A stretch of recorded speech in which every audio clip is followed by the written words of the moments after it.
አያችሁ ለክፉ ቀን ይሆናል ይሉና እናንተ ንስሐ የገባችሁበትን ኃጢአት ሰዎች ያጠራቅሙታል። ስልካቸው ውስጥ ላፕቶፓቸው ውስጥ በፓስወርድ ምናምን ቆልፈው አርቀው አስቀምጠው ሰዎች እንዳያገኙ ሴኩር ፎልደር ውስጥ አስቀምጠው ለክፉ ቀን ይሆናል ብለው የሆነ ጊዜ ስማችሁ ሲጠፋ ያን መንዘዝ ይጀምራል። ሰው ጨካኝ የካህናቱን ኃጢአት የሊቃነ ጳጳሳቱን ኃጢአት የሰባክያኑን ኃጢአት የኛን ኃጢአት እየተከታተለ የሚመዘግብ ሰው ብዙ ነው። ይሄን ታውቃላችሁ።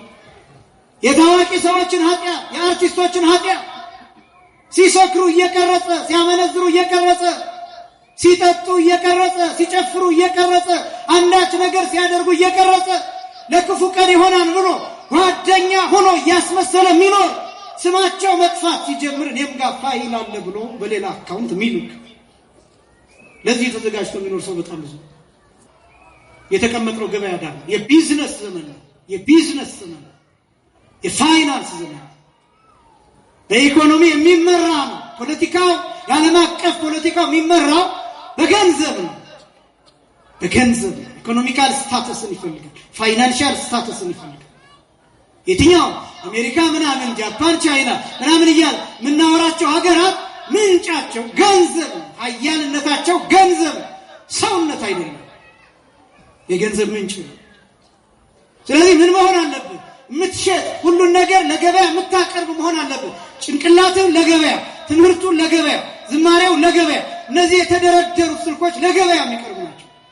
ይሄ ትምህርት ለገበያ የሚቀርብ በጣም ብዙ ነገሮችን ይሸጣል። ያለነው ገበያ ዳር ሁሉም ነገር ይሸጣል። ቅዳሴዎቻችንን እየቀረጽን እንሸጣለን። እየነቀፍኩኝ አይደለም። እየቆየ ምስጢራቱ ጭምር እየተቀረጹ ይሸጣል። ያለነው ገበያ ዳር ያለንበት ዘመንን መረዳት ያስፈልጋል። ቢዝነስ ማይንድድ መሆን፣ ገንዘብ ተኮር መሆን። ሱቅ መክፈት ባትችል እንኳን ይሄ የሚዳሰሰው አይነት ሱቅ መክፈት ካልቻል ዩቲዩብ ትከፍታለህ፣ ሱቅ ነው እሱ። ቲክቶክ ትከፍታለህ፣ ሱቅ ነው እሱ። ፌስቡክ ትከፍታለህ፣ ሱቅ ነው። ኢንስታግራም ትከፍታለህ፣ ሱቅ ነው። ከዛስ እዛ ላይ እንድትደመጥ እንድትታይ ተከታይ እንድታገኝ ምን ታረጋለህ? ከማህበረሰቡ ባህል ታፈነግጣለህ፣ ትወጣለህ። ራቁትህን ትደንሳለህ፣ ራቁትህን ትወጣለህ። ቤተሰብ የሚባል ነገር ትተዋለህ። ቤተሰብ እንደሚያፍር የሚባለውን ነገር እሱን ትረሳዋለህ። የኢትዮጵያዊነትን ባህል እሱን ትተዋለህ። ማህበረሰቡን ትንቃለህ፣ ወደ ታች ትመለከታለህ። ስለዚህ ያ ይሸጣል። ሁሉም ነገር ሲሸጥ የመጨረሻው የሚሆነው ማህበረሰብ ከዚህ ይጠብቀን እንጂ ባዶ ነው የሚሆነው። የተጓዝን ያለነው ወደዛ። ስለዚህ በገበያ ዳር የተቀመጡ ሰዎችን ይመስላሉ። እነዚህ አይነት ትውልዳን ሁሉንም ይሸጥ ሰውነት ላይ መስራት ይገባናል። አሁን የሚመጣው ነጭ ቤተክርስቲያን ብቻ ናት እየደከመች ያለችው እየለፋች ያለችው። እኛዎቻችሁ ላይ ጨክኑ። አልቆርብም የምትል ከሆነ ጨክን። ወደ ቤተ መቅደስ አልቀርብም የምትል ከሆነ ጨክን። አንቺም እንደዛው አልቆርብም የሚልሽ ከሆነ በስጋው ደግሞ አላገባ የሚልሽ ከሆነ ጨክኝ፣ ወስኝ። ህይወታችሁ ላይ አትጫወቱ። ዘመናችሁ ላይ አትቀልዱ። ክርስትናችሁን አሳልፋችሁ አትስጡ። ወገብን መታጠቅ ማለት ይሄ የከተማ ሰው ራስ ወዳድ ነው። ልሰድባችሁ አይደል፣ ግን ይሄን ማወቅ አለበት። ራስ ወዳድ ነው። ቄሱ ያለማቋረጥ እንዲቀድስለት ይፈልጋል። ዲያቆኑ ላቡ እየወረደ እንዲቀድስለት ይፈልጋል። 24 ሰዓት እንዲያገለግል ይፈልጋል። እየተቃጠለ እንዲያገለግለው ይፈልጋል። ግን ልጁ ቤት ውስጥ በስተት እኔ ዲያቆን ነው መሆን የምፈልገው ቢል አንቆ ነው የሚገለው። እንዴት አባ ዲያቆን ትሆናለህ? እንዴት አባት ዶክተር ነኝ ብሎ ነው የሚያስቀር። የምታሸመድዱት መሐንዲስ ነው መሆነው በል፣ ኢንጂነር ነው መሆነው በል፣ ዶክተር ነው መሆነው በል እያላችሁ ነው የምታሸመድዷቸው ልጆቻችሁ። ቄስ መሆን እንዲፈልጉ እንዲመኙ እንኳን አታደርጓቸው። መጨከን ግን ይፈልጋል። እቺ ቤተክርስቲያን ከ10 ዓመት በኋላ አገልጋይ ሊጠፋ ይችላል። ሞት አይደለም። አሁን የድጓ ቤቶች ጥቂት መምህራን ናቸው ያሉት። አቋቋም ቤት ያሉት ጥቂት አድራሾች ናቸው። ጥቂት አድራሾች በየቅዳሴ ቤቱ ያሉት ጥቂቶች ናቸው። በትርጓሜ መጽሐፍት የሚመረቁት ጥቂቶች ናቸው። ደግሞ ብዙዎች እንኳን ቢሆኑ ወረቀቱን ለመያዝ ብቻ ነው።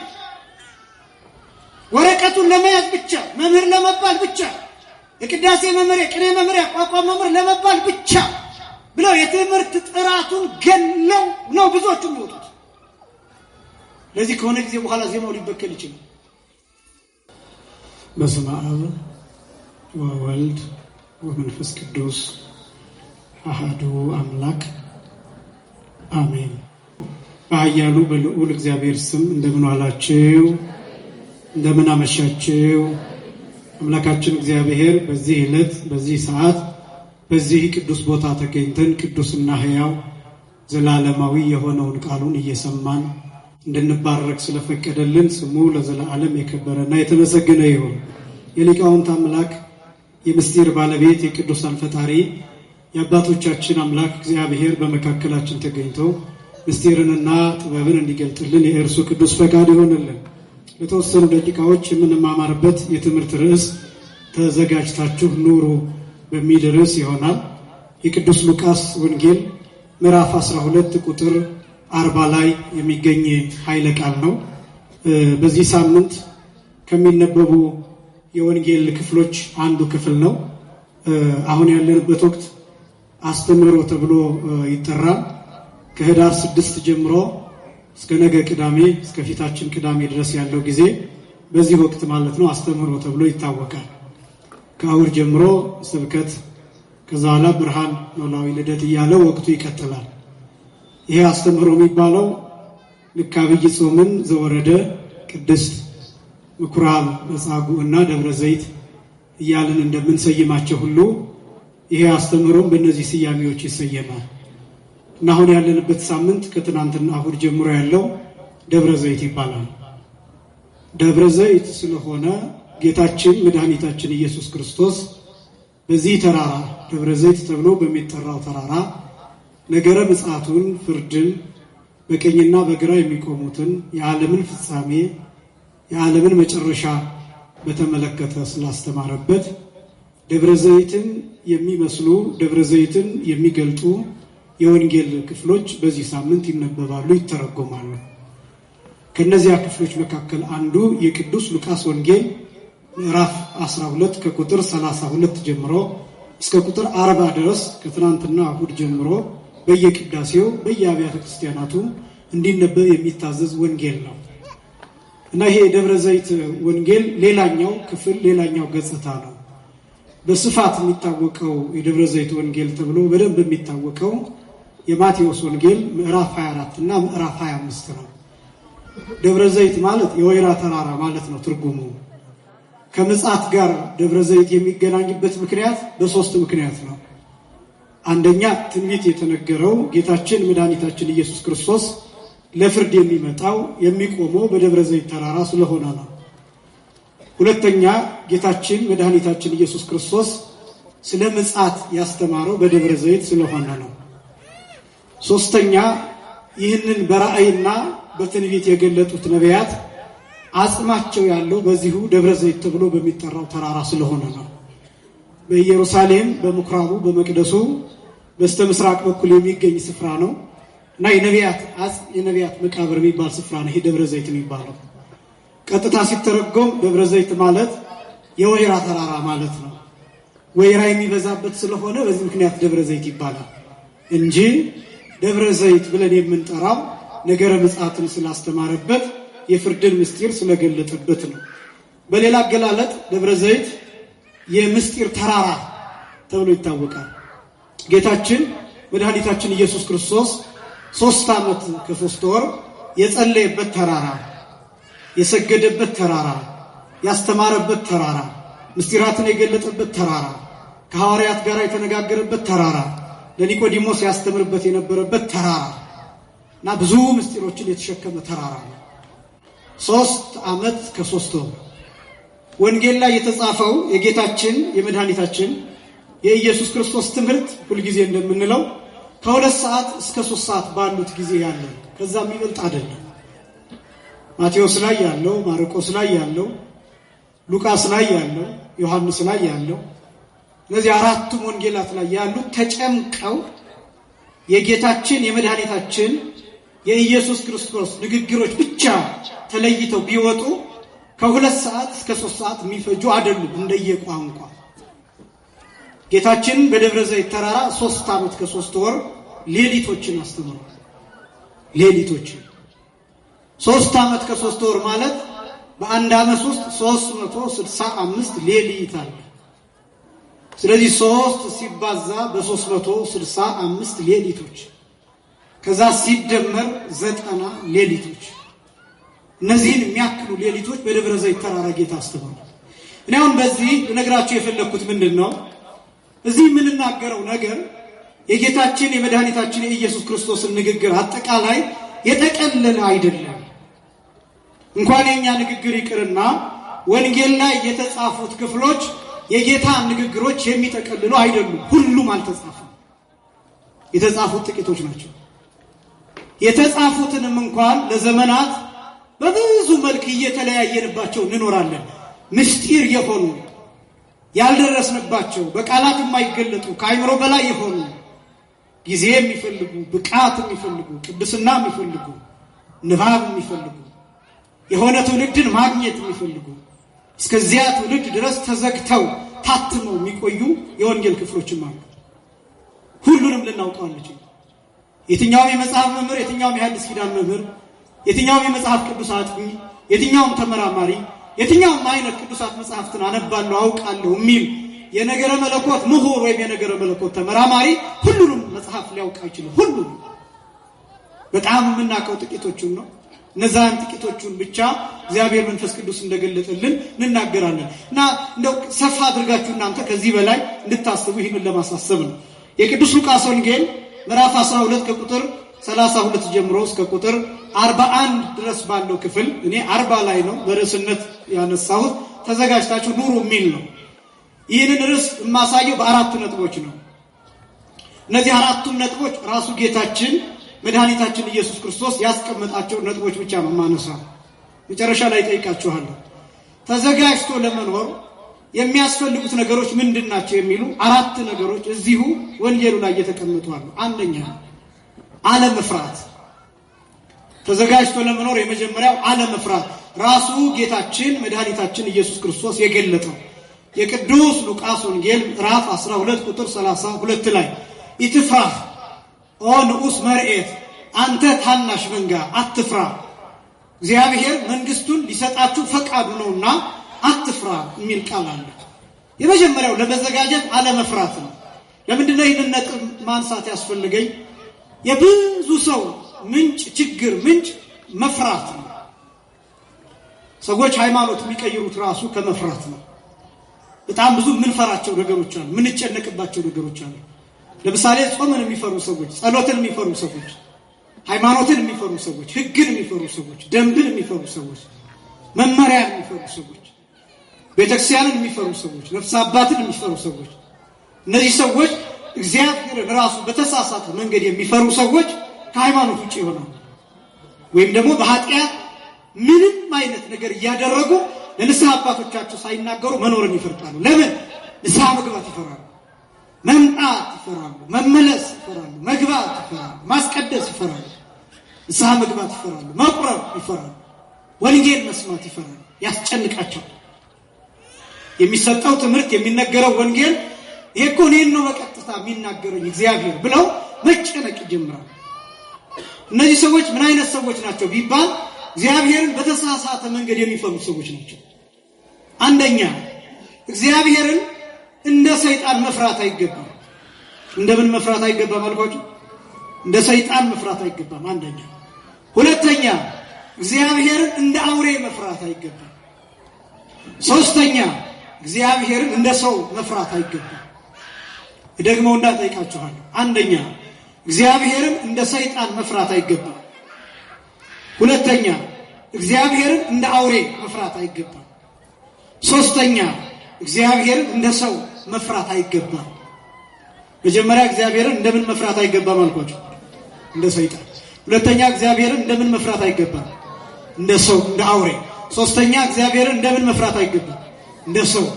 እንደነዚህ እንደ ሶስቱ ነገሮች እግዚአብሔርን መፍራት አይገባም። የብዙ ሰዎች ጭካኔ ምንጭ እግዚአብሔርን የሚፈሩበት መንገድ የተሳሳተ ስለሆነ እግዚአብሔርን እንደ ሰይጣን መፍራት አይገባም ሲባል ማለት ምን ማለት ነው ቢባል ሰይጣን ጨካኝ ነው፣ ሰይጣን ክፉ ነው። እግዚአብሔር ግን ጨካኝ አይደለም፣ እግዚአብሔር ክፉ አይደለም። ሰይጣን በቀለኛ ነው፣ እግዚአብሔር በቀለኛ አይደለም። ሰይጣን ተንኮለኛ ነው፣ እግዚአብሔር ተንኮለኛ አይደለም።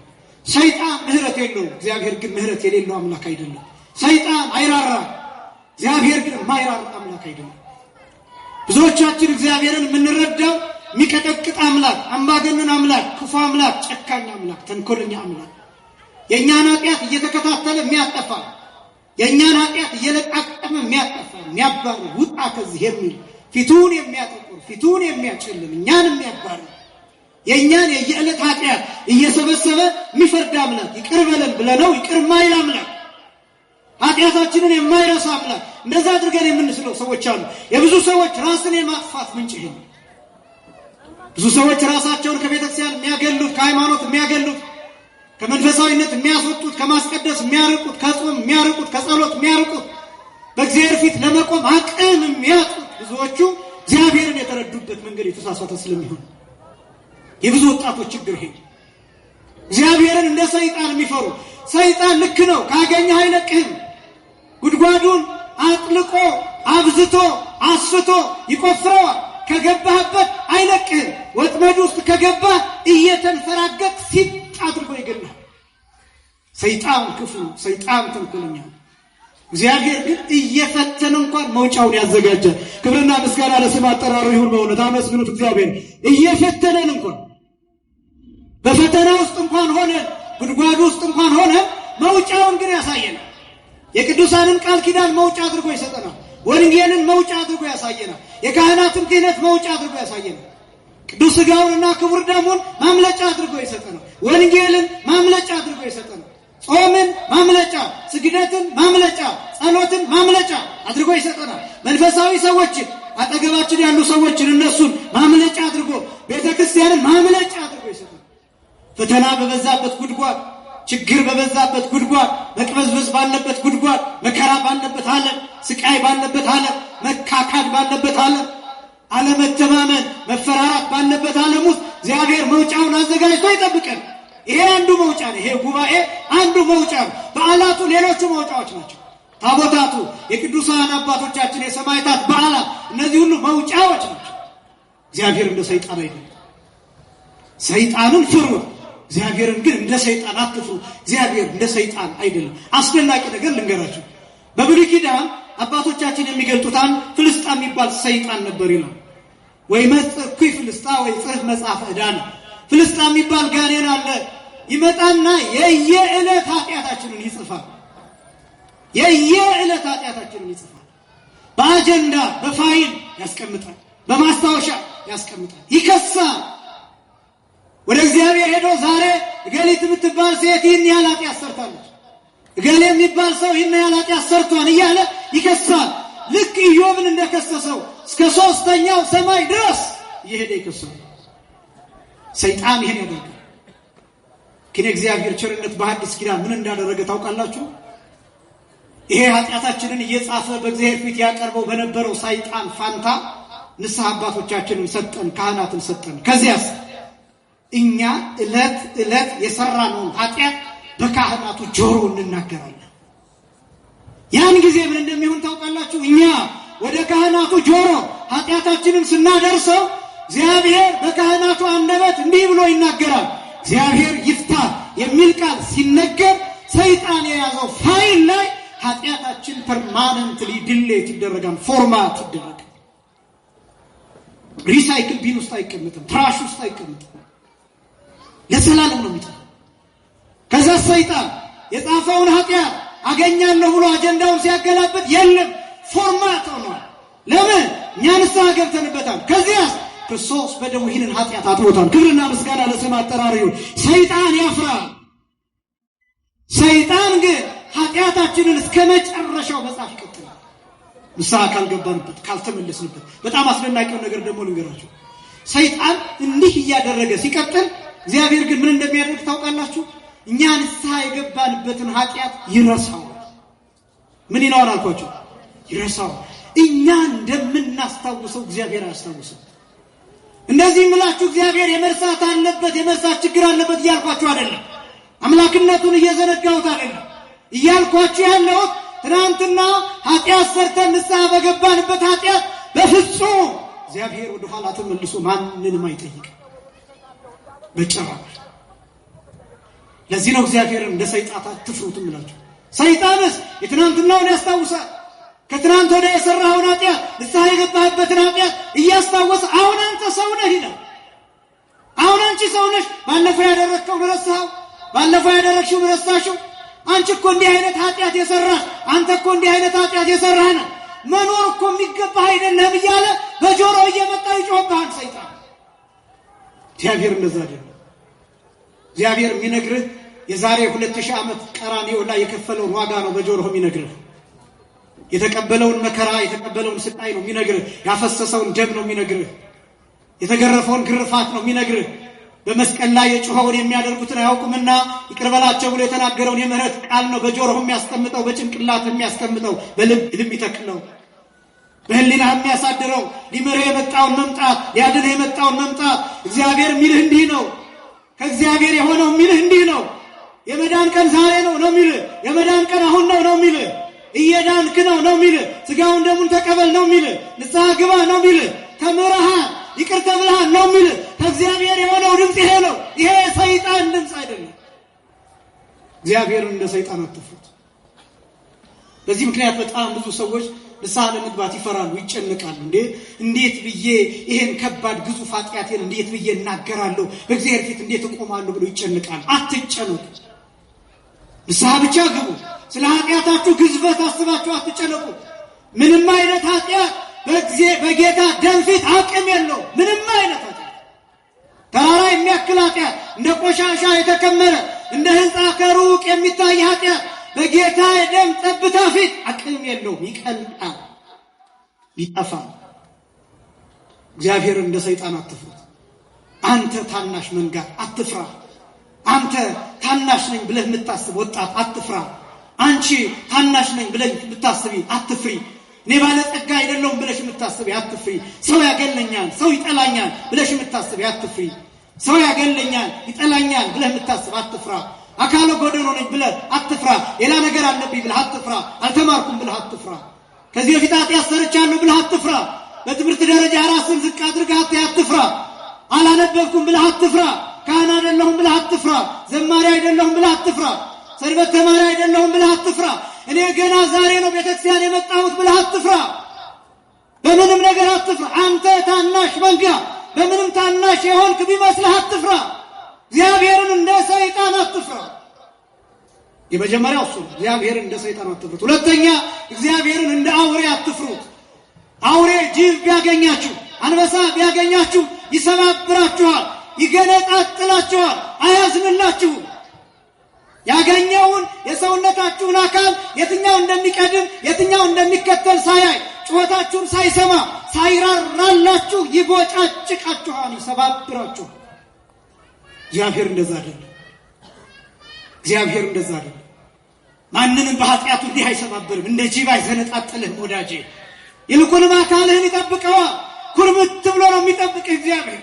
ንስሐ እስክትገባ ድረስ እስክትመለስ ድረስ አታድርገው እንጂ እየጠጣህ እንኳን እግዚአብሔር አይለይህም። ይሄን ታውቃለህ? አታድርጉት እንጂ እየቃማችሁ እንኳን እያጨሳችሁ እንኳን እግዚአብሔር አይለያችሁም። ከዛ ማጨስ፣ ከዛ ሱስ፣ ከዛ ስካር እስክትወጡ ድረስ በራችሁን እያንኳኳ እግዚአብሔር ይጠብቃችኋል። እንደዚህ አይነት አምላክ ነው፣ የሚሰባብር አምላክ አይደለም። እግዚአብሔር እንደ አውሬ አትፍሩት። በጣም ብዙ ሰው ቤተክርስቲያን ለመግባት ይፈራል። ያን ኃጢአቴን እንዴት አደርገዋለሁ? አንዳንዶቹ የቤተ መቅደሱን በር የቤተክርስቲያኑን በር ለመንካት ያፍራሉ፣ ይፈራሉ ከኃጢአታቸው የተነሳ። ወዳጆች እግዚአብሔር እኛ ወደ እሱ ስንመጣ እዚህ ስንደርስ አይደለም የሚቀበለን፣ ገና ከቤታችን ስንወጣ ተወርውሮ መጥቶ የሚያቅፈን አምላክ ነው። ክብርና ምስጋና ለስም አጠራሩ ይሁን። ገና ከሩቅ አይቶ እንዲያው የሚያዝንልን አምላክ ነው። በሉቃስ ወንጌል ምዕራፍ 15 ላይ በተገለጠው መሰረት ልጁን የጠፋው ልጁን ገና ከሩቅ ሲያዩ አዘነለት። ልጁ ከስቷል፣ ጠቁሯል። ልጄ ብሎ እየሮጠ ሄዶ አንገቱን ጥምጥም አድርጎ ነው የሳመው ልጁ። ያ ልጅ ብዙ ገንዘብ አጥፍቷል። ያ ልጅ አባቱን ክዷል። ያ ልጅ ከቤተሰብ ወጥቷል። ያ ልጅ አባቱን ተሳድቧል። ያ ልጅ በአባቱ ላይ አምጿል።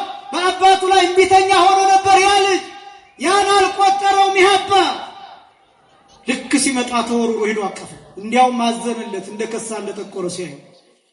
እግዚአብሔር እኛ በኃጢአት ቀጭጨን ደቀን ስንመጣ ገና ከሩቅ ሲያይን ያዝንልናል እንጂ ዞር በል ያን ሁሉ ኃጢአት ሰርተህ አሁን መጣ አታፍርም አይልም እግዚአብሔር። ያን የምንለው እኛ ነን።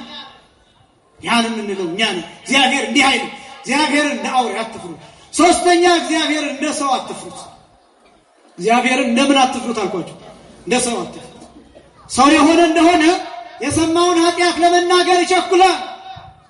እንዲያውም ሰው የሰይጣንን ስራ ተክቶ የሚሰራበት ጊዜ ነው። ቅድም ያልኳችሁ የፍልስጣን ስራ ከሰይጣኑ የተሰረዘውን ፋይል ሰዎች በተለያየ መንገድ ያስቀምጡታል። ስልካቸው ውስጥ ያስቀምጡታል። አያችሁ ለክፉ ቀን ይሆናል ይሉና እናንተ ንስሐ የገባችሁበትን ኃጢአት ሰዎች ያጠራቅሙታል። ስልካቸው ውስጥ ላፕቶፓቸው ውስጥ በፓስወርድ ምናምን ቆልፈው አርቀው አስቀምጠው ሰዎች እንዳያገኙ ሴኪዩር ፎልደር ውስጥ አስቀምጠው ለክፉ ቀን ይሆናል ብለው የሆነ ጊዜ ስማችሁ ሲጠፋ ያን መምዘዝ ይጀምራል። ሰው ጨካኝ የካህናቱን ኃጢአት፣ የሊቃነ ጳጳሳቱን ኃጢአት፣ የሰባክያኑን ኃጢአት፣ የእኛን ኃጢአት እየተከታተለ የሚመዘግብ ሰው ብዙ ነው። ይሄን ታውቃላችሁ? የታዋቂ ሰዎችን ኃጢአት፣ የአርቲስቶችን ኃጢአት ሲሰክሩ እየቀረጸ፣ ሲያመነዝሩ እየቀረጸ፣ ሲጠጡ እየቀረጸ፣ ሲጨፍሩ እየቀረጸ፣ አንዳች ነገር ሲያደርጉ እየቀረጸ ለክፉ ቀን ይሆናል ብሎ ጓደኛ ሆኖ እያስመሰለ የሚኖር ስማቸው መጥፋት ሲጀምር እኔም ጋር ፋይል አለ ብሎ በሌላ አካውንት ሚልክ ለዚህ ተዘጋጅቶ የሚኖር ሰው በጣም ብዙ። ሰው ክፉ ነው። ሰው ጨካኝ። እኔ ከእግዚአብሔር ይልቅ ሰውን እፈራለሁ። እውነቴን ነው የምላችሁ። ከእግዚአብሔር ይልቅ ሰውን እፈራለሁ። በአምላክ ዳዊትም ሲናገር ይሄ ይሰን እደ ውስተ እደ እግዚአብሔር እደ ውስተ እደ ሰብ በሰው እጅ ከመወድቅ በእግዚአብሔር እጅ በወድቅ ይሻላል። እግዚአብሔር መሐሪ ነው። እግዚአብሔር ርኅሩህ ነው፣ ይረሳል። ሰው ግን አይረሳም። እግዚአብሔርን እንደ ሰው አትፍሩት። ይኸውላችሁ እዚህ ስትመጡ ሰው ማግኘታችሁን እንዳታዩ፣ የምታዩት እግዚአብሔርን ነው። ኃጢአታችሁን ለሰው አትናገሩ። ከንስሐ አባቶቻችሁ ውጭ በደሎቻችሁን፣ ታሪካችሁን ለሰው አትናገሩ። ገመናችሁን ለሰው አትናገሩ። ለነፍስ አባቶቻችሁ ብቻ ተናገሩ። በነፍስ አባቶቻችሁ በኩል ለእግዚአብሔር ትናገራላችሁ። ሰው ያንን ገመና ይጠብቀዋል። ብዙ እየተሸጠ ነው በየዩቲዩቡ የሚሸጠው የባለ ትዳሮች ገመና። ሚስት ወጣ ፊቷን ተሸፍና ባሌ እንዲህ ያደርገኝ ነበር፣ ባሌ እንዲህ አይነት ሰው ነው ብላ የልጆቿን አባት አዋርዳ ዘርዝራ ትሸጣለች። ሚስት ባል ሚስቱን እንደዚሁ ታሪኳን ዘርዝሮ ይሸጣታል። ወንድም እህቱን፣ እህት ወንድሟ፣ ልጆች አባታቸውን፣ አባት የልጆቻቸውን፣ ባልንጀሮች የጓደኞቻቸውን ሰብስበው ይሸጡታል። ይሸጣል፣ ሳንቲም ያወጣል። በዚህ ዘመን የማይሸጥ ነገር የለም። ክብር ይሸጣል፣ ሃይማኖት ይሸጣል፣ ሰውነት ይሸጣል፣ ሞራል ይሸጣል፣ ኖርም ይሸጣል፣ ኤቲክስ ይሸጣል፣ ስነ ምግባር ይሸጣል። በዚህ ዘመን የማይሸጥ ነገር የለም። ጌታ የተናገረው በወንጌል የማቴዎስ ወንጌል ምዕራፍ 16 ከቁጥር 20 ጀምሮ በምን ትለው አስተማስለው ለሰብአ ዛቲ ትውልድ፣ ይሄን ትውልድ በምን መስለዋለሁ ብሎ ምን እንደተናገረ ታውቃላችሁ? ይመስሉ ደቂቀ ላይ ነብሩ ሀበ ምስያት ነው የሚለው። ገበያ ዳር የተቀመጡ ልጆችን ይመስላሉ ነው የሚለው። ገበያ ዳር የተቀመጠ ሰው ምን ያደርጋል? ይሸጣል፣ ይለውጣል፣ ይገዛል፣ ይሰጣል፣ ይገዛል፣ ይሸጣል፣ ይቀበላል፣ ይሰጣል። ገበያ ዳር የተቀመጠ ሰው እንደዛ ነው። ይሄ ትውልድ አብዛኛው ገበያ ዳር ነው የተቀመጠው። የተቀመጠው ገበያ ዳር ነው። የቢዝነስ ዘመን ነው። የቢዝነስ ዘመን ነው። የፋይናንስ ዘመን ነው። በኢኮኖሚ የሚመራ ነው። ፖለቲካው የዓለም አቀፍ ፖለቲካው የሚመራው በገንዘብ ነው።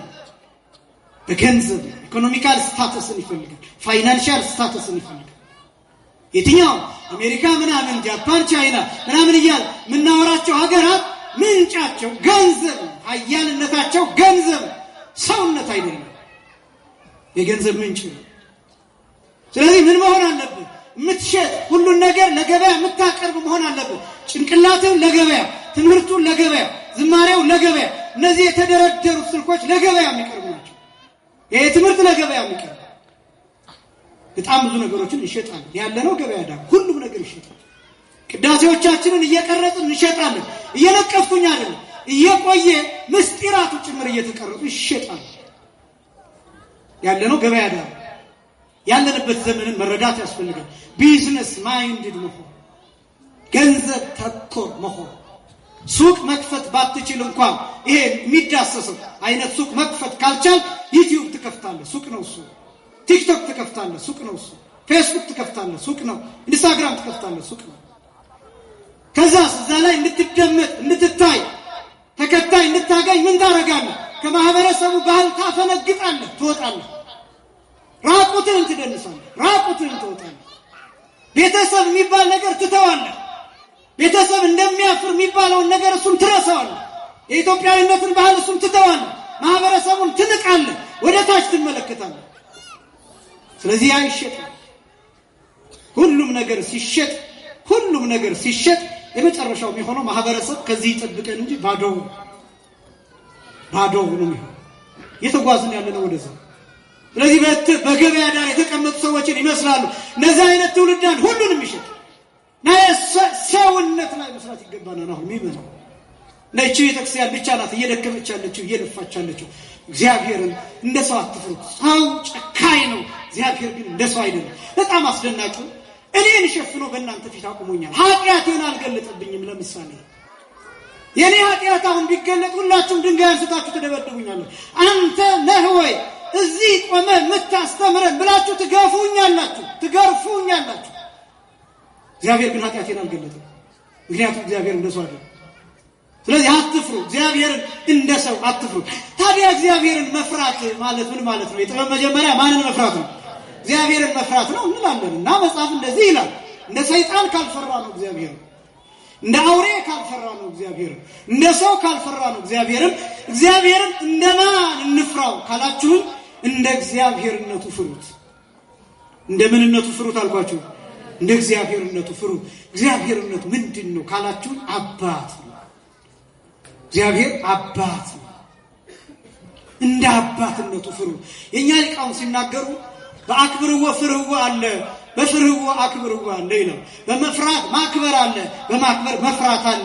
እግዚአብሔርን ፍሩት ማለት አክብሩት ማለት ነው። ምን በሉት ማለት ነው? አክብሩት ማለት ነው። እግዚአብሔርን ማክበር ይገባል። ምን ፈራው እንደ አባት ነው። ልክ አባቶቻችን እንደማይጨክኑብን ሁሉ እግዚአብሔርም እንደ አባትነቱ እንደማይጨክንብን አውቀን ነው የምናከብረው። ስለዚህ የመጀመሪያው ይሄ ምእመናን እግዚአብሔርን ስትፈሩት እንደ አምባገነን አትፍሩት፣ እንደ ጨካኝ አትፍሩት፣ እንደ ክፉ አትፍሩት፣ እንደ ተንኮለኛ አትፍሩት፣ እንደ በቀለኛ አትፍሩት። እግዚአብሔርን እንደ አባትነቱ እንደ እግዚአብሔርነቱ ፍሩት። አንተ ታናሽ መንጋ አትፍራ የሚለው የመጀመሪያው ይህንን የሚያሳይ ነው። ተዘጋጅቶ ለመኖር የመጀመሪያው አለመፍራት ነው። ምን አለ ማለት አልኳችሁ? አለመፍራት። ስጋው ደግሞ ለመቀበል አትፍሩ። እንደዚህ ስላችሁ አሁን ዝም ብላችሁ ዘላችሁ መጣችሁ እንድትቆርቡ አይደለም። ምን እያልኩ እንደሆነ ትረዱኛላችሁ። ንስሐ ግቡ፣ ኃጢአታችሁን ለነፍስ አባታችሁ ተናገሩ። ስጋውን ደሙን ግን አትፍሩት። ስጋውን ደሙን አክብሩት እንጂ አትፍሩ። ለእናንተ የተሰጠ እኛ ገብተን ከቀደስን እናንተ ለመቀበል ምን ያንሳችሁ? እኛም እኮ ሰዎች ነው። እኛም እኮ ደካሞች ነው። ንጹሃን ሆነን እኮ አይደለም ቀደሰን የምናቆርባችሁ። ኃጢአት የሌለብን ሆነን አይደለም እኮ ስጋና ደም ፈትተን ቀድተን የምንሰጣችሁ። እኛ ሰማያውያን መልአካውያን ሆነን የተለየን ቅዱሳን ሆነን እኮ አይደለም። እግዚአብሔር በቸርነቱ ይዞን ነው። ኃጢአት ስንሰራ ስንወድቅ ለንስሐ አባቶቻችን ተናግረን ቀኖናችንን ፈጽመን ነው ቅዳሴ ገብተን የምናቆርባችሁ። እናንተ ከኛ የተለየ ምን ኃጢአት ሰርታችሁ? ስለዚህ አትፍሩ። ስጋውን ደግሞ ማስቀደስ አትፍሩ። ወጣቶች መጾም አትፍሩ። መጸለይ አትፍሩ። ቤተክርስቲያን መምጣት አትፍሩ። ነጠላ መልበስ አትፍሩ። ክርስቲያን መባል ኦርቶዶክሳዊ መባል አትፍሩ። በማተባችሁ አትፍሩ። አትፍራ። አንተ ታናሽ መንጋ አትፍራ። የመጀመሪያው ለመዘጋጀት አለመፍራት ነው። ሁለተኛው ምጽዋት ማድረግ ነው። ምጽዋት ራሱ ጌታ አሁንም የገለጠው የሉቃስ ወንጌል ምዕራፍ 12 ከቁጥር 33 ጀምሮ ያላችሁን ሽጡ፣ ምጽዋትን ስጡ፣ ሌባ በማይቀርብበት ብልም በማያጠፋበት በሰማያት የማያልቅ መዝገብ የሚሆኑትን የማያረጁትንም ኮረጆዎች ለራሳችሁ አድርጉ፣ መዝገባችሁ ባለበት ልባችሁ ደግሞ በዚያ ይሆናልና ይላል። ለመዘጋጀት ሁለተኛው ምጽዋት ነው። የመጀመሪያው አለመፍራት፣ ሁለተኛው ምጽዋት ነው። ይሄ ደግሞ በሶስት ከፍዬ ከጊዜ አንፃር ላሳያችሁና ወደሚቀጥለው ክፍል ላይ ምጽዋት ሶስት አይነት ነው። ምጽዋት ሶስት አይነት ነው። አንደኛው ስጋዊ ምጽዋት፣ ሁለተኛው መንፈሳዊ ምጽዋት፣ ሶስተኛው ነፍሳዊ ምጽዋት። ስጋዊ ምጽዋት፣ መንፈሳዊ ምጽዋት፣ ነፍሳዊ ምጽዋት። ስጋዊ ምጽዋት የሚባለው ይሄ የሚታይ፣ የሚቆጠር፣ የሚሰፈር፣ የሚለካ፣ የሚተረክ፣ የሚነገር ለምሳሌ ምግብ መስጠት፣ ልብስ መስጠት፣ ገንዘብ መስጠት፣ ይሄ ስጋዊ ምጽዋት ነው የሚባለው። ይሄ አያመጻድቅም፣ ግዴታ ነው። ይሄ እንስሳት ለልጆቻቸው ያደርጉታል። ላም ለጥጃዋ ታዝናለች፣ ውሻ ልጆቿን ትንከባከባለች። አጥንት ፈልጋ መጣ ለልጆቿ ትሰጣለች ውሻ። ይህን ታደርግ። ጅብ ለልጇ ታዝናለች፣ አህዮች ለልጆቻቸው ያዝናሉ፣ ያጠባሉ፣ ያሳድጋሉ ተንከባክበው።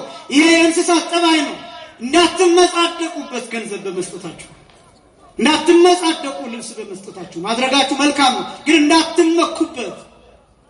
ይሄ እንስሳትም ጭምር ነው። ይሄ ስጋዊ ምጽዋት ይባላል። መንፈሳዊ ምጽዋት የሚባለው ግን ከዚህ ከፍ ያለ ነው። ረቂቅ ምጽዋት ነው። ረቂቅ ምጽዋት ነው መንፈሳዊ ምጽዋት የሚባለው። አእምሮን መስጠት ነው። ምንን መስጠት አልኳችሁ? አእምሮን መስጠት ነው። ሐሳብን መስጠት ነው። ረቂቅ ነው ይሄኛው። ርህራሄ ነው። ምህረት ነው። ይሄ ወቅት አስተምህሮ ይባላል። አንዱ አስተምህሮ የሚባል ይሄን የሚያሳየው አስተምህሮ በሁለት ፊደል ይጻፋል። በአሌታ ውሃ ሲጻፍ ትምህርት ማለት ነው። አስተምህሮ በሐመር ውሃ ሲጻፍ ምህረት፣ ርህራሄ፣ ልመና፣ ምልጃ፣ ጸሎት፣ ልግስና፣ ምጽዋት፣ ሐዘኔታ ማለት ነው። ይሄ ያለንበት ወቅት ይሄን የሚገልጥ የነቢያትን ርህራሄ፣ የነቢያትን ምህረት፣ የነቢያትን ጸሎት፣ የነቢያትን ልመና፣ የነቢያትን ምህላ፣ ከዛ የጌታን አስተምህሮ፣ ከዛ የሐዋርያትን፣ ከዛ የቤተክርስቲያንን አስተምህሮ የሚገልጥ ወቅት ነው ይሄ ወቅት። አንዱ አስተምህሮ የሚደረገው ምዕመናን በውስጣቸው የምጽዋት ሐሳብ እንዲኖራቸው ማድረግ ነው። የሚመጸወተው እንጀራ ብቻ አይደለም፣ ሐዘኔታ ይመጸወታል። መረዳት፣ የተቸገረውን ሰው መረዳት፣ ሕመም ላይ ያለውን ሰው መረዳት፣ ስቃይ ውስጥ ያለውን ሰው መረዳት፣ እስር ቤት ውስጥ ያለውን ሰው መረዳት፣ ሃይማኖቱን የካደውን ሰው ጭምር መረዳት። ለምን ካደ? ሃይማኖቱን ለምን ካደ?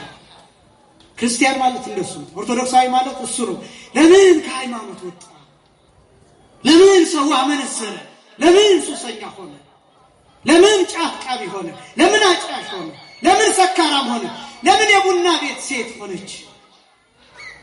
ክርስቲያን ማለት እንደሱ። ከዛ ሲሄን ከተረዳ በኋላ ቀርቦ ችግሮቹን ፈቶ ለችግሮቹ መፍትሄ የሚያስቀምጥ ሰው ነው። ክርስቲያን አይፈርድም። ክርስቲያን እንዳየ አይፈርድም። ይጠነቀቃል። ክርስቲያን ምጽዋት የሚባለው እሱ። በዚህ በማቴዎስ ወንጌል ምዕራፍ 5 ቁጥር 7 ላይ ጌታ ያስተማረው ትምህርት አለ። ብፁዓን ብፁዓን እያለ ያስተማረው ትምህርት እና አንዱ ትምህርት የማቴዎስ ወንጌል ምዕራፍ 5 ቁጥር 7 ላይ ብፁዓን መሐረያን የሚል ነው። የሚምሩ ብፁዓን ናቸው ይላል። እስኪ በሉ የሚምሩ ብፁዓን ናቸው። ምን የሚሉ ብፁዓን ናቸው? የሚምሩ። ብፁዓን ብፁዓን ከሚለው ከዘጠኙ ብፁዓን አንዱ ደረጃ ይሄ እና ይህንን ግዕዝ በግዕዝ ትርጓሜ ወንጌል ሲተረጉም መሐረያን ዘይቤ ይላል። የሚምሩ የሚባሉት እነማን ናቸው? መሐሪዎች የሚባሉት እነማን ናቸው ትለኝ እንደሆነ ይላል እለ ይትረሐርሁ ላይለ እኩያን ወላይለ ፈላስያን ወላይለ አባስያን ወላይለ ምስኪናኒ። የሚምሩ እነማን ናቸው? የሚራሩ እነማን ናቸው ትለኝ እንደሆነ ለክፉዎች የሚራሩ ይላል። ለምኖች የሚራሩ? ለክፉዎች የሚራሩ። ለክፉዎች የሚራሩ፣ ለስደተኞች የሚራሩ፣ ለምስኪኖች የሚራሩ፣ ኃጢአት ለሰሩ ለበደለኞች የሚራሩ የሚያዝሩ እነሱ ናቸው ይልና እስመ ምህረትሰ ወሳይል ኢቲ ቀዳሜ ትሩፋት ዘትትረከብ ውስተ ነፍሲ። ይቺ ምህረት የምትባለዋ፣ ምጽዋት የምትባለዋ፣ ርህራሄ የምትባለዋ፣ ይቅርታ የምትባለዋ ነፍስ ውስጥ የምትገኝ ናት ይላል። ነፍስ ውስጥ የምትገኝ ናት። በነገራችን ላይ ርህራሄ ስታደርጉ ኃይል ይከፈላል። ከእናንተ ኃይል ይከፈላል። ኢነርጂ ሉዝ ታደርጋላችሁ። ለምሳሌ በጣም ተበድላችሁ ይቅርታ ብታደርጉ፣ ይቅርታ ስትጠየቁ ልታለቅሱ ሁሉ ትችላላችሁ። በጣም ተበድላችሁ ከልባችሁ ይቅርታ ስታደርጉ፣ ምክንያቱም ኃይል ይከፈላል። ሰውነታችሁ ውስጥ ያለውን ቂምና በቀል፣ ጨለማ እሱን ታስወግዳላችሁ። ኃይል ይፈልጋል፣ አቅም ይፈልጋል፣ ጉልበት ይፈልጋል። ክርስቶስ መስቀል ላይ ሆነ የሚያደርጉትን አያውቁምና ምን በላቸው? ይቅር በላቸው ብሎ ተናገረ። መስቀል ላይ ሆኖ ችንካሩ ሳይወልቅ ደሙ ሳይደርቅ የግርፋቱ ጥዝጣዜ ሳይለቀው ጀርባው እየተንገበገበ የተገረፈው ግርፋት እንደ እሳት እያነደደው ጭንቅላቱ እየተፈጠፈጠ የሚያደርጉትን አያውቁምና ምን በላቸው?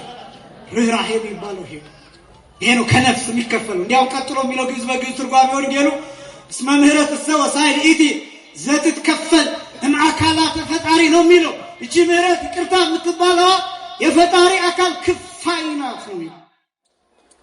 የፈጣሪ አካል ክፋይ ናት ነው የሚለው። የሥላሴ አካል ሙሉ ምህረት ነው። እኔን ብትወጉኝ ደም ነው ቢፈሰው የአብን የወልድን የመንፈስ ቅዱስን አካል ለመውጋት ቢፈቀድልንና ብንወጋው የሚፈሰው ደም አይደለም፣ ምህረት ነው የሚፈሰው። ሁለንተናው ምህረት ነው። ሁለንተናው ይሄ ነው ምጽዋት ተብሎ የሚጠራው። የመጨረሻው ነፍሳዊ ምጽዋት የሚባለው ራስን አሳልፎ መስጠት የሚባለው ቅዱሳን የደረሱበት ደረጃ ተዘጋጅቶ ለመኖር የመጀመሪያው አለመፍራት ነው። ሁለተኛው ምጽዋት ነው። ሶስተኛው ተዘጋጅቶ ለመኖር ወገብን መታጠቅ ነው። እስኪ በሉ ወገብን በሉ። መታጠቅ ቁርጠኝነት ወይም ጭካኔ ማለት ነው። ወገብን መታጠቅ መብራቱ የበራ መሆን ማለት ራስ ላይ መጨከን ማለት ነው። በተለይ በዚህ ዘመን የምንጨክንበት ዘመን ነው። ራሳችን ላይ፣ ህይወታችን ላይ፣ ስጋችን ላይ የምንጨክንበት ዘመን፣ ዓለም ላይ የምንጨክንበት ዘመን ነው። እነዚህ የምታዩዋቸው ቀዳሲያን ራሳቸው ላይ የጨከኑ ናቸው። አንዳንዶቹ ወላጆቻቸው የጨከኑባቸው የወላጆቻቸው ጭካኔ ውጤት ናቸው። አንድ መርጌታ የእናት አባቱ ወይም የወላጆቹ ጭካኔ ውጤት ነው። ከዛ በኋላ ራሱ ላይ ጨክኖ ራሱን ያስተማረ ነው። እየተራበ የተማረ፣ ከውሻ ጋር እየታገለ የተማረ፣ ከቃለ እግዚአብሔር ጋር እየታገለ የተማረ፣ እየተሰደደ የተማረ፣ ከበሽታ ጋር እየታገለ የተማረ፣ ከተማሪ ጋር እየታገለ የተማረ፣ እድሜውን ለቃለ እግዚአብሔር የሰዋ ራሱ ላይ የጨከነ። የከተማ ሰዎች እናንተ ጨካኞች አይደላችሁም። ልጆቻችሁ ላይ መጨከን አትፈልጉ።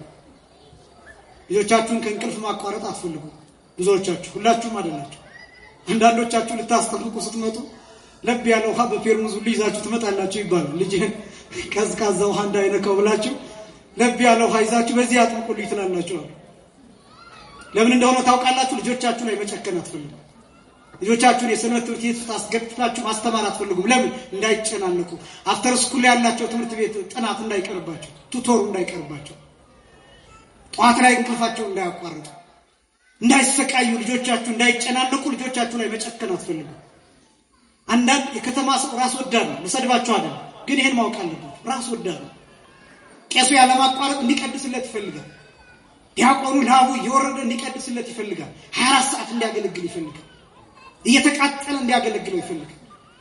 ግን ልጁ ቤት ውስጥ በስህተት እኔ ዲያቆን ነው መሆን የምፈልገው ቢል አንቆ ነው የሚገለው። እንዴት አባ ዲያቆን ትሆናለህ? እንዴት አባት ዶክተር ነኝ በል ብሎ ነው የሚያስጠር። የምታሸመድዱት መሐንዲስ ነው መሆነው በል፣ ኢንጂነር ነው መሆነው በል፣ ዶክተር ነው መሆነው በል እያላችሁ ነው የምታሸመድዷቸው ልጆቻችሁ። ቄስ መሆን እንዲፈልጉ እንዲመኙ እንኳን አታደርጓቸው። መጨከን ግን ይፈልጋል። እቺ ቤተክርስቲያን ከ10 ዓመት በኋላ አገልጋይ ሊጠፋ ይችላል። ሞት አይደለም። አሁን የድጓ ቤቶች ጥቂት መምህራን ናቸው ያሉት። በአቋቋም ቤት ያሉት ጥቂት አድራሾች ናቸው። ጥቂት አድራሾች። በየቅዳሴ ቤቱ ያሉት ጥቂቶች ናቸው። በትርጓሜ መጽሐፍት የሚመረቁት ጥቂቶች ናቸው። ደግሞ ብዙዎች እንኳን ቢሆኑ ወረቀቱን ለመያዝ ብቻ ነው። ወረቀቱን ለመያዝ ብቻ፣ መምህር ለመባል ብቻ፣ የቅዳሴ መምህር፣ የቅኔ መምህር፣ የአቋቋም መምህር ለመባል ብቻ ብለው የትምህርት ጥራቱን ገለው ነው ብዙዎቹ የሚወጡት። ለዚህ ከሆነ ጊዜ በኋላ ዜማው ሊበከል ይችላል። ቤተክርስቲያን እኔ በጣም ቆይቷል የሰማሁት አንድ ጥናት ከ20 ዓመት በኋላ የሚል ነው የሰማሁት። ከ20 ዓመት በኋላ በገጠሪቱ የቆሎ ትምህርት ቤት አንድ ተማሪ ተቀምጦ አይማርም የሚል ጥናት ሰምቻለሁ። 20 ዓመት ነገ ጠዋት ነው። እሱ ብቻ አይደለም። የቆሎ ትምህርት ቤቱን የአብነት ትምህርት ቤቱን ተውትና ከ10 ዓመት በኋላ እዚህ ተቀምጦ የሚማር ይኖራል። የሰርክ ጉባኤ ይቀጥላል። የሰርክ ጉባኤ ይቀጥላል። በቲክቶክ እየተተካን ነው። በሰዓት ላይቭ የሆኑ ብዙ ቲክቶከሮች አሉ። እዚህ ላይቭ የሆኑ አይደለም ምላቸው ቤታቸው ሆኖ ቱታቸውን ለብሰው ላይቭ ይሁን፣ አልጋቸው ላይ ሆኖ ላይቭ ይሁን ብዙ ቲክቶከሮች አሉ በዚህ ሰዓት። አሁን እነዚህ ቃለ እግዚአብሔር የሚያስተምሩትን ወጣቶች ምናምን ለመንቀፍ ዝቅ ለማድረግ አይደለም። ሲቀጥል እንዴት እየሆነ ይሆናል? ሰዎች ቤተክርስቲያን መምጣት ይተውና ልክ እሱ አልጋ ላይ ላይቭ ሆኖ ማስተማር ሲጀምር ያኛው ሚተኛና ልብሱን ቀያይሮ ቱታውን ለብሶ እከታተልሃለሁ ይላል። ከቤተክርስቲያን ይርቃል፣ ከጉባኤ ይርቃል፣ ከመቅደሱ ይርቃል፣ ከስጋው ደግሞ ይርቃል። ስለዚህ የሰርክ ጉባኤ ላይ በየቤቱ እየመጣን አንኳኩተን መለመን እንጀምር። አሁንም እኮ እንደዛ ያደረግን ነው። ፖስተር እየተለጠፈ ነገ ይመጣሉ ምናምን። እነዚህ ነገሮች ለምን ይደረጋሉ? አንዳንድ ቦታ በመንታሩ ሁሉ እየተዞረ በሚኒባስ ይቀሰቀሳል። ይሄን የምናደርገው እኮ እንዳትጠፉ እኮ ነው። እውነት ለመናገር ይሄ ሁሉ ህዝብ ይመጣል። ሁላችሁም ለዚህ ቤተክርስቲያን ምን ታደርጋላችሁ ቢሉ አይደለም ካልኩሌሽኑ፣ ስሌቱ እሱ አይደለም። ገንዘባችሁን ሰጥታችሁ የምትሄዱ ትኖራላችሁ። ሙዳየ ምጽዋትን ሞልታችሁ የምትሄዱ ትኖራላችሁ። ይሄን ህንጻ በመስራት ብዙ አስተዋጽኦ የምታደርጉ ልትኖሩ ትችላላችሁ። ሁላችሁም ግን አይደላችሁም። ግን የቤተክርስቲያኒቱ ዋና ጥቅም እናንተ እዚህ መምጣት ነው። ለዚህ ቤተክርስቲያኒቱ ትደክማለች። ስለዚህ በጣም መረዳት ይፈልጋል፣ መጨከን ይፈልጋል። ስልኮቻችሁ ላይ ጨክኑ፣ ወጣትነታችሁ ላይ ጨክኑ፣ ጊዜዎቻችሁ ላይ ጨክኑ፣ እጮኛዎቻችሁ ላይ ጨክኑ። አልቆርብም የምትል ከሆነ ጨክን። ወደ ቤተ መቅደስ አልቀርብም የምትል ከሆነ ጨክን። አንቺም እንደዛው አልቆርብም የሚልሽ ከሆነ በስጋው ደግሞ አላገባ የሚልሽ ከሆነ ጨክኝ፣ ወስኝ። ህይወታችሁ ላይ አትጫወቱ፣ ዘመናችሁ ላይ አትቀልዱ፣ ክርስትናችሁን አሳልፋችሁ አትስጡ። ወገብን መታጠቅ ማለት ይሄ የዚህች ቤተክርስቲያን ኃላፊነት ከባድ ነው። አሁን ላይ የዓለምን ኃላፊነት በሙሉ ሰብስባ ተሸክማለች። በዚህ ደረጃ ልክ ነው። እኛ የምናስበው ተራ ነገር ነው። አሁን ላይ እኛ ራሳችን እኛ አገልጋዮቹ ራሳችን የሚያሳስበን ያለቃ ቅያሬ የሚያሳስበን አንዱ አለቃ ወደዚህ አለቃ ወደዚህ ቦታ ገባ እዛ እንደዚህ ሆነ እነዚህ ነገሮች ላይ ነው ያሳዝናል። የቤተክርስቲያኒቷ ተልእኮ ይሄ አይደለም። ወንጌል ነው የቤተክርስቲያኒቷ ተልእኮ። ድንበር ተሻግሮ ወንጌልን መመስከር ነው የቤተክርስቲያኒቷ ተልእኮ። ከዚህ ያለፈ ነው። እኛ እዚህ እየተርመጠመጥን ነው፣ መንደር ለመንደር ሰፈር ለሰፈር እና መታጠቅ ይፈልጋል። አሁን ላይ ወጣቶች ወንድሞችና እህቶች ስለ ቤተክርስቲያን መታጠቅ ይፈልጋል፣ መጨከን ይፈልጋል። መታጠቅ ጦር መሳሪያ አይደለም። መታጠቅ ሽጉጥ አይደለም። መታጠቅ ክላሽ አይደለም ምላችሁ፣ ቦምብ አይደለም ምላችሁ። የእግዚአብሔርን ቃል ወንጌልን መታጠቅ፣ መረዳትን መታጠቅ፣ መጨከን ይፈልጋል። አራተኛ ትጋት ይፈልጋል። የመጀመሪያው አለመፍራት፣ ሁለተኛው ምጽዋት፣ ሶስተኛ ወገብን መታጠቅ፣ አራተኛ ትጋት ያስፈልጋል። የመጨረሻው ክፍል ነው። ልድገመውና ጠይቃችኋለሁ። ተዘጋጅታችሁ ኑሩ። ተዘጋጅቶ ለመኖር አራት ነገሮች ያስፈልጋሉ። ስንት ነገሮች? አራት ነገሮች ያስፈልጋሉ። የመጀመሪያው አለመፍራት፣ ሁለተኛው ምጽዋት ወይም ርህራሄ፣ ሶስተኛው ወገብን መታጠቅ ወይም ጥብዓት ወይም ጭካኔ ወይም ቁርጠኝነት፣ አራተኛው ትጋት። የመጀመሪያው ተዘጋጅቶ ለመኖር ምን ማለት ያስፈልጋል? አለመፍራት ያስፈልጋል። ሁለተኛው ተዘጋጅቶ ለመኖር ምን ያስፈልጋል? ምጽዋት ወይም ርህራሄ ያስፈልጋል። ሶስተኛው ተዘጋጅቶ ለመኖር ምን ያስፈልጋል? ወገብን መታጠቅ ያስፈልጋል። አራተኛ ትጋት ያስፈልጋል። ራሱ ጌታ እንዴት እንደሚገልጠው እሱን ላንብላችሁ። በዚህ አጠቃልላለሁ።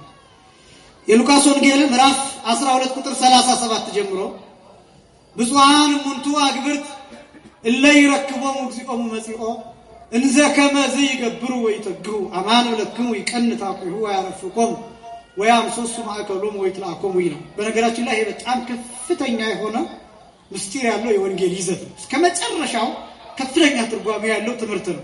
ጥቂቱን ብቻ ነው ማሳያችሁ። እውነት እላችኋለሁ የሚል ነው።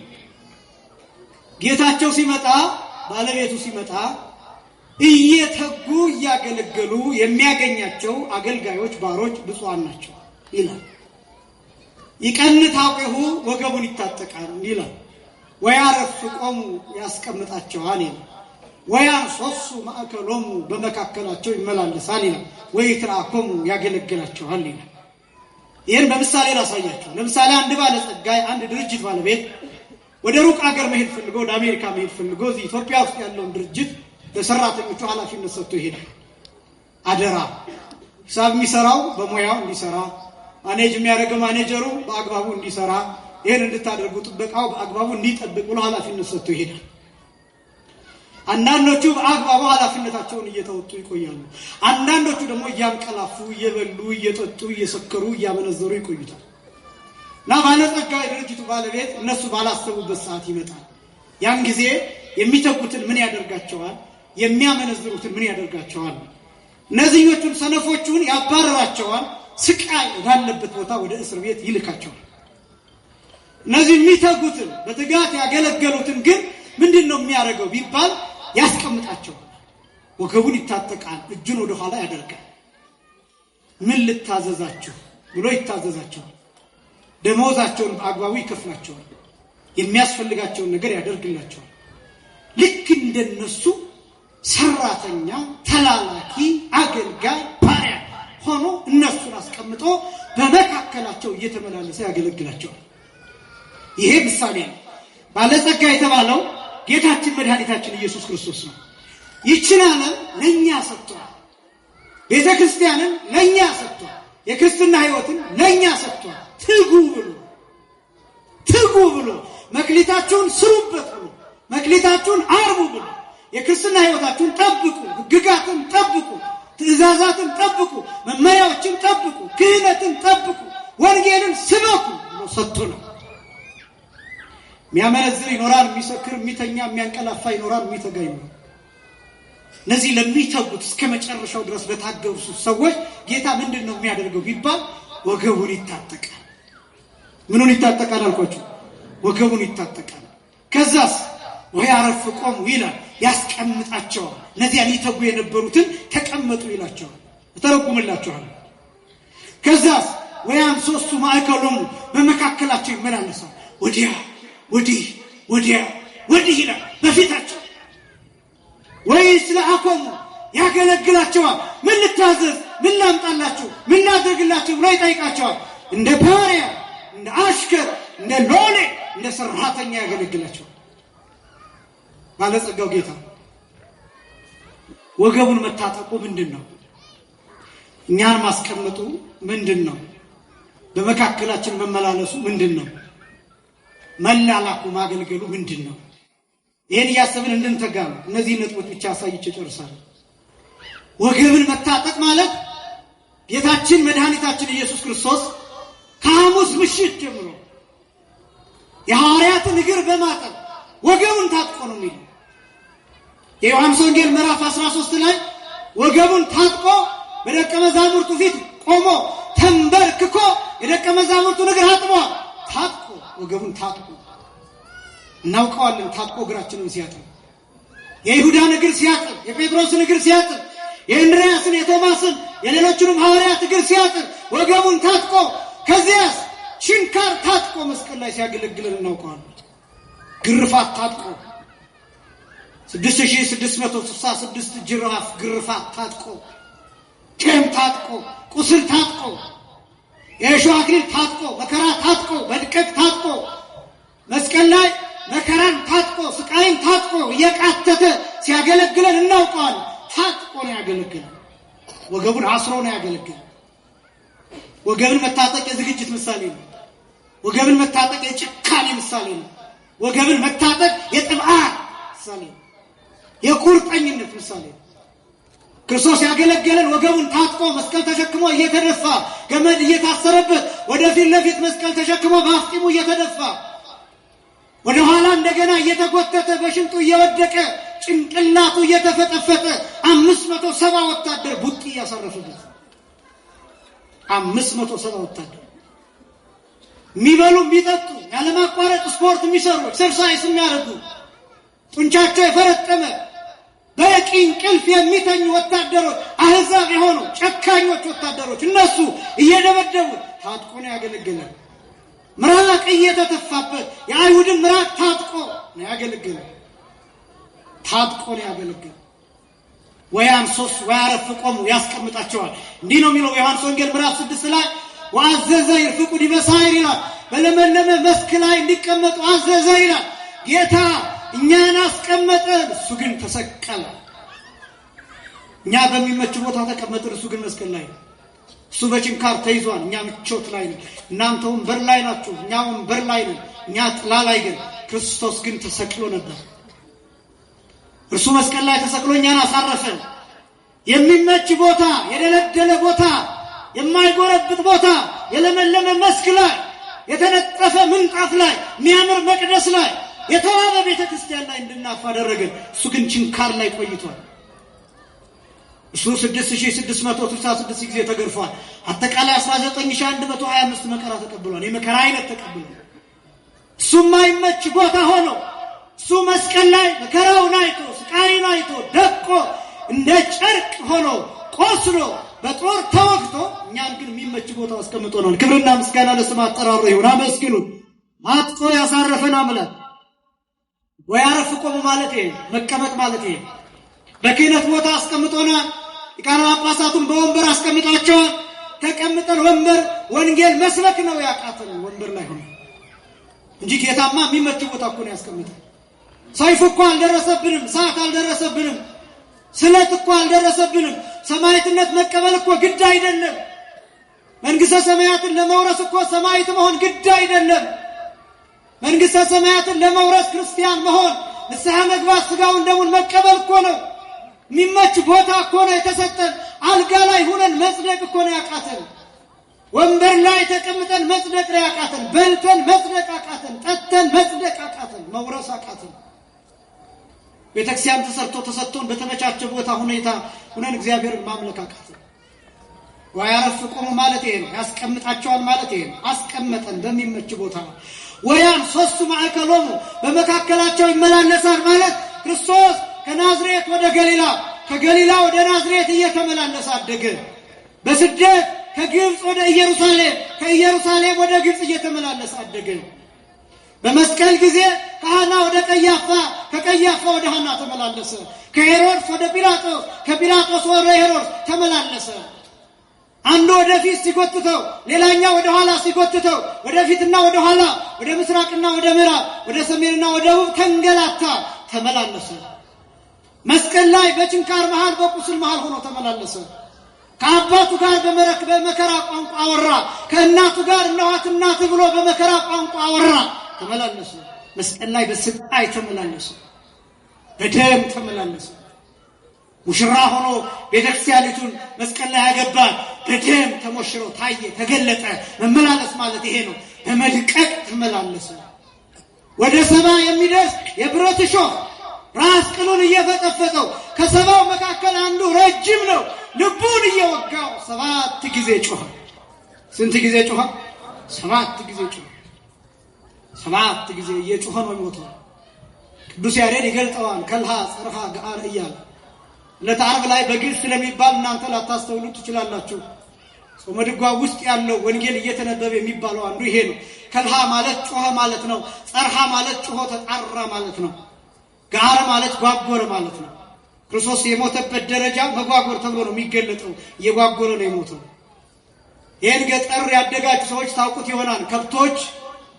ከብት የታረደበት ቦታ ሲደርሱ ይጓጉራሉ። ደሙ የፈሰሰበት ቦታ ከፍተኛ ድምፅ ያሰማሉ። ዋ እያሉ እየጮሁ መሬቱን ይሄ ደሙ የፈሰሰበትን መሬት ይቆፍሩታል በእግራቸው። ክርስቶስ የተሰቀለው የአዳም አጥንት ላይ ነው። ክርስቶስ የተሰቀለው በአዳም ልክ ነው። ክርስቶስ የተሰቀለው መስቀሉ የተተከለው የአዳም ጭንቅላት ላይ ነው። የአዳም አጽም ላይ ብቻ ሳይሆን አዳምን ያሳተው ከይሲ ዘንዶ ራስ ላይ ነው መስቀሉ የተተከለው። ክርስቶስ የአዳም ሬሳ ላይ የአዳም አጽም ላይ የአዳም አካል ላይ ሆኖ እየጓጎረው ነው የሞተው። የሚያደርጉትን አያውቁምና ምን በላቸው ይቅር በላቸው እያለ ነው የሞተው።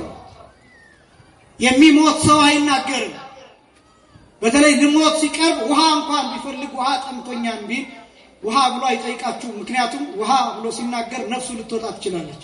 ስለዚህ ኢነርጂውን ይቆጥባል። በዚህ ምክንያት ውሃ ሳይላችሁ የውሃ ምልክት ያሳያችኋል፣ የመጠጣት ምልክት ያሳያችኋል። ክርስቶስ ግን እየሞተ ይሄን ይናገር ነበር። አልቆጠበውም፣ ኃይሉን አልቆጠበም። ያውም እየጓጎረ በኃይል እየጮኸ በጉሮሮውና በምላሱ በተጣበቀ ጩኸት፣ በዚያ ጩኸት ነው ሁሉ ተፈጸመ፣ ነፍሴን በእጅህ አደራ እላለሁ ብሎ ክርስቶስ ዘንበል አድርጎ ራሱን ነፍሱን የሰጠው። ስለዚህ ክርስቶስ እየጓጎረ ነው የሞተው። መመላለስ ማለት ይሄ ነው። ወያን ሶስቱ ማዕከሎሙ በመካከላቸው ተመላለሰ ማለት ይሄ ነው። ከዚያስ ከሙታን ተለይቶ ከተነሳ በኋላ በመካከላችን ተመላለሰ።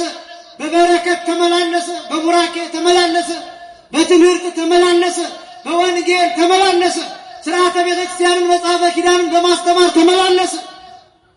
በመካከላቸው ይመላለሳል። ወይትላኩም ጨረስኩኝ፣ ያገለግላቸዋል። የመጨረሻው እየተመላለሰ ማገልገል ነው። እንዴት ሆኖ ነው የሚያገለግላቸው ቢባል እንደ ባሪያ ሆኖ እንደ ሎሌ እንደ አሽከር ሆኖ ነው የሚያገለግላቸው።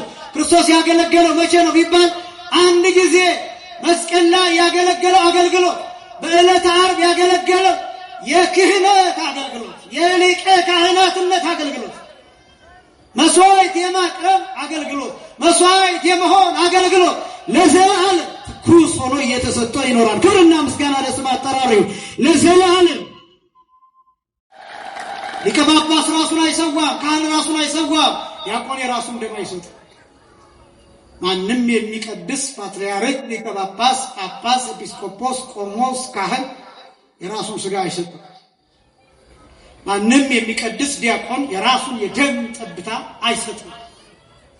እዚህ የሚሰዋው ክርስቶስ መስቀል ላይ ያፈሰሰው ሥጋና ደም ብቻ ነው። የሰማዕታትን ደም አንበላም፣ የሰማዕታትን ደም አንጠጣም፣ የሰማዕታትን ሥጋ አንበላም። እናከብራቸዋለን፣ በቃል ኪዳናቸው እንማጸናለን፣ በምልጃቸው እንማጸናለን።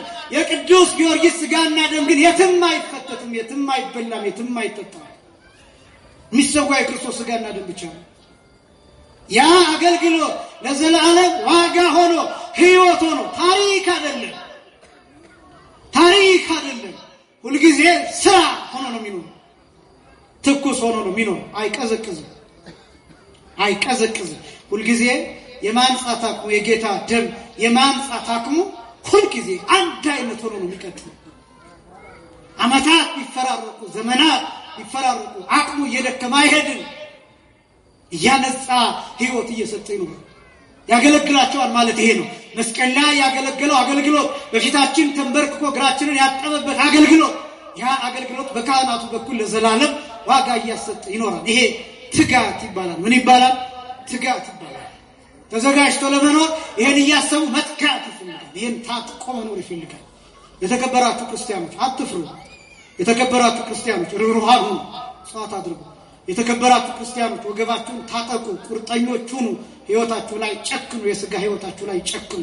የመጨረሻው ትጉ ሁኑ። በጸሎት ትጉ፣ በጾም ትጉ፣ በማምለክ ትጉ፣ ወንጌልን በመስማት ትጉ፣ ሥጋውን ደሙን በመቀበል ንስሐ በመግባት ትጉ። አምላካችን እግዚአብሔር እየተጋን እንድንኖር የእርሱ ቅዱስ ፈቃድ ይሁንልን። ተዘጋጅተን እንድንኖር ወገባችን በወንጌል ዝርናር ታጥቀን ተዘጋጅተን እንድንኖር የአምላካችን ቅዱስ ፈቃድ ይሁንልን። አስተማረን የአባቶቻችን አምላክ እግዚአብሔር ይክበር ይመስገን። ስብሐት ለእግዚአብሔር።